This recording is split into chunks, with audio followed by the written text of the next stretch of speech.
Trump's campaign promise. Joining me now, the leader of that charge, executive director of the Presidential Council of Advisors for Digital Assets, Bo Hines. All right, Bo, so you've got some breaking news for us this morning. Tell us what the plan is.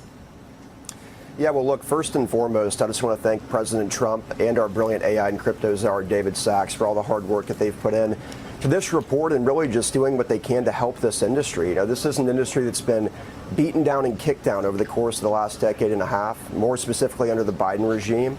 All the blue tape that they had to fight through, the headwinds that they were pushing through just to innovate here in the United States is quite remarkable. And, you know, the president created this working group on digital assets in which I'm the executive director, and he tasked us with working across relevant agencies to produce a list of comprehensive regulations and reforms and recommendations that would create a clean and robust framework so industry knows what the rules of the road are. You know, this is no longer policy making through prosecution. We're creating an environment that will allow for these innovators to thrive and build here in the United States. So can you give us more specifics about what this is going to look like and what these recommendations are?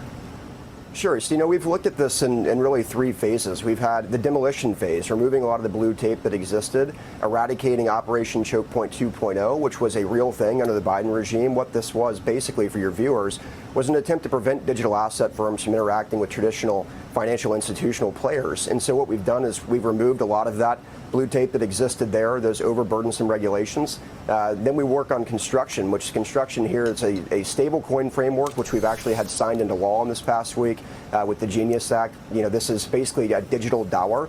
It updates the archaic payment rails within our system. It creates more expeditious and transparent, more cost-effective transactions for the American people.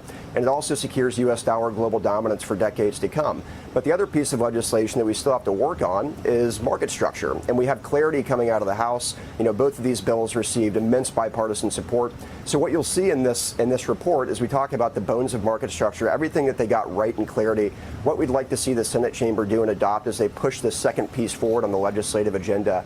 Then we look at implementation. We're talking about tax reforms in this report. We're talking about how we protect consumers in this report. You know, this is over a 160-page document. It's quite robust, but, you know, we're really excited about it. And I just want to thank all the participants of the working group that contributed to this. Paul Atkins over at the SEC, Secretary Bessent, Secretary Lutnick, so many folks that have done so much to propel this industry forward and make sure that the United States is the leader in digital asset financial technology. We had earlier on